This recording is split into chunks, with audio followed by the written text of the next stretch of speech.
Baik, di antara perkara yang sangat penting yang membuat orang banyak terhalangi dari hidayah, yaitu karena takut dimusuhi oleh masyarakat, takut meninggalkan adat istiadat.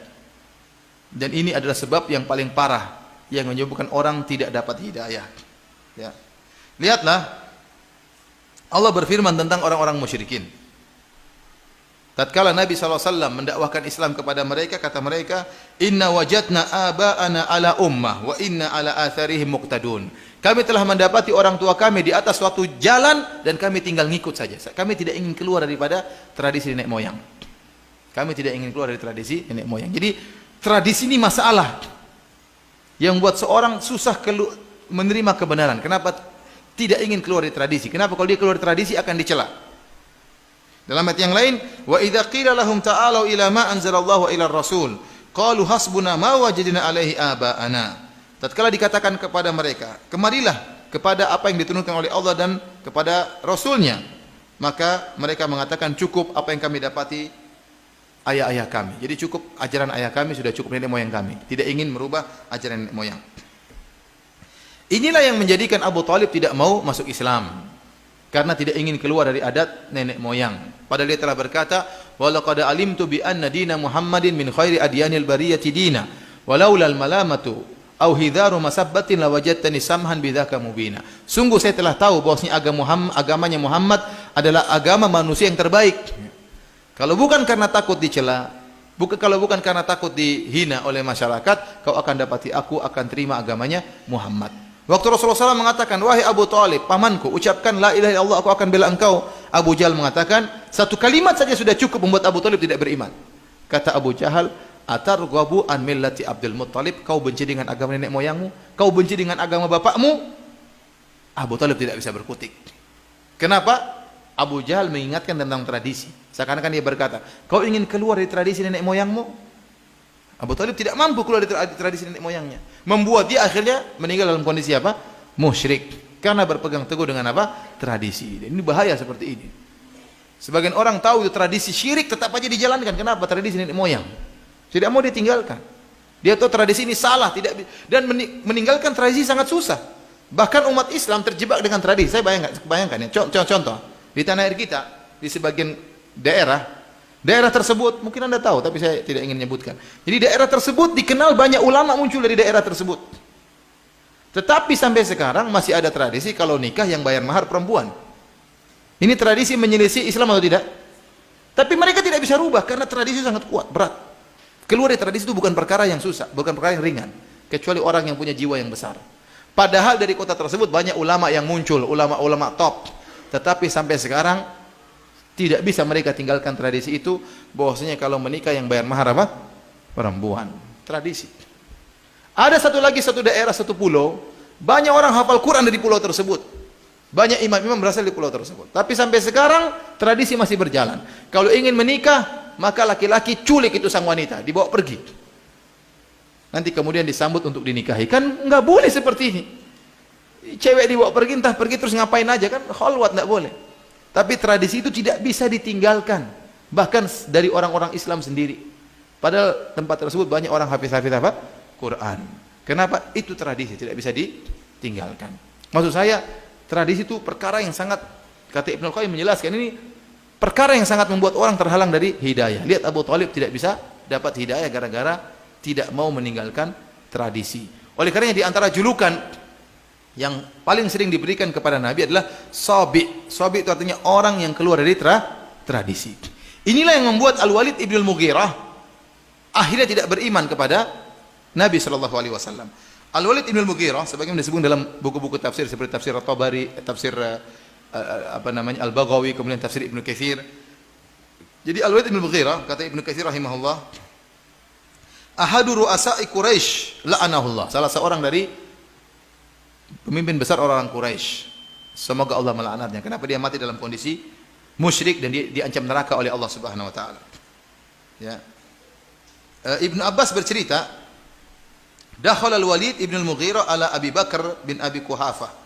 Fasa'alahu anil Qur'an. Fasa'alahu anil Al-Qur'an. Suatu hari Al-Walid bin Al-Mughirah bertemu dengan Abu Bakar, kemudian Al-Walid bin Al-Mughirah bertanya tentang Al-Qur'an. Falamma akhbarahu kharaja ala Quraisyin. Tatkala Abu Bakar membacakan Al-Qur'an kepada Al-Walid bin Mughirah, maka Al-Walid bin Mughirah ini pun keluar bertemu dengan orang-orang Quraisy, dengan kaumnya. Kemudian dia berkata, "Ya ajaban lima yaqulu Ibnu Abi Kabsyah.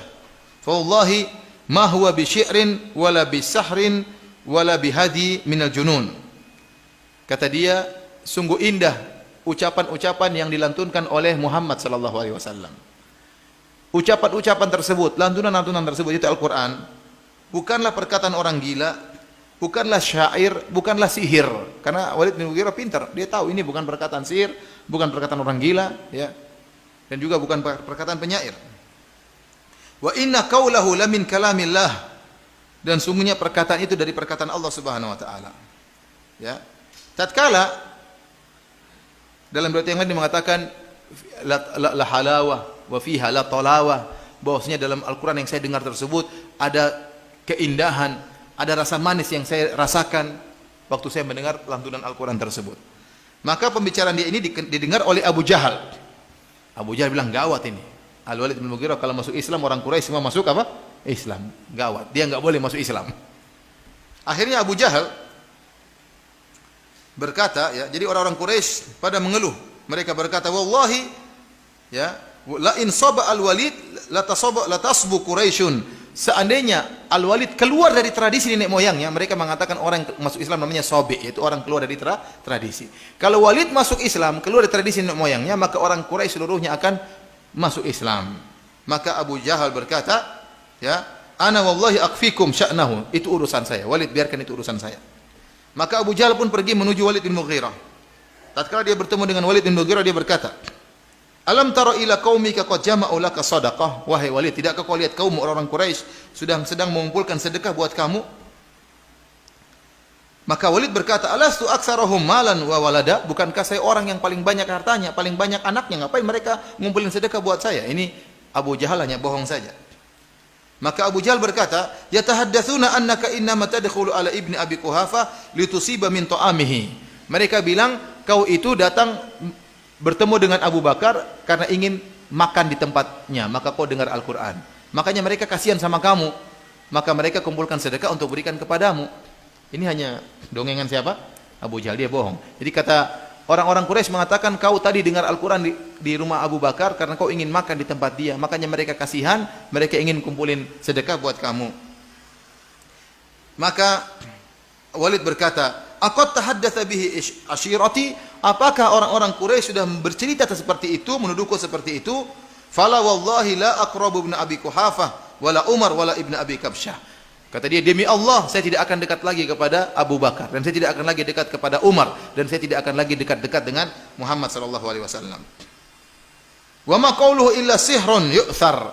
Adapun yang saya dengar itu yang indah itu hanyalah sihir yang dipelajari, diwarisi dari orang-orang sebelumnya. Ya, ini akhirnya dia berfikir, Allah menyebutkan dalam Al-Quran apa? Thumma qutila thumma nazar, thumma abasa abasar, thumma abasa wa basar. Ya, akhirnya apa? Walid bin Mughirah akhirnya berfikir, apa yang harus saya katakan tentang perkataan Muhammad? Kalau saya bilang itu syair, maka bukan syair. Kalau saya bilang itu perkataan orang gila, maka bukan perkataan orang gila. Maka dia berfikir, thumma nazar, thumma abasa wa basar, thumma adabara wastakbar, faqala in hadza illa sihru yu'thar, in hadza illa qaulul bashar. Kata Allah, sauslihi saqar. Kemudian dia berfikir, apa sih perkataan yang cocok untuk membantah Muhammad? Dia pikir-pikir, akhirnya dia mengatakan itu adalah sihir.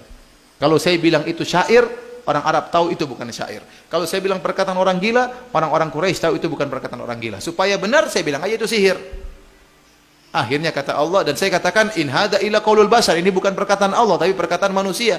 Kata Allah, sauslihi saqar, saya akan masukkan Walid bin Mughirah dalam neraka saqar. Akhirnya dia masuk neraka jahanam. Tadinya dia sudah mau masuk Islam, namun karena tidak ingin dicela, tidak ingin dikatakan keluar dari tradisi, akhirnya tidak mau masuk Islam. Oleh karena ikhwani fillah azanillahu ayyakum, ya, hal yang sangat berat yang membuat seorang terhalangi dari hidayah, di antaranya berpegang teguh dengan tradisi.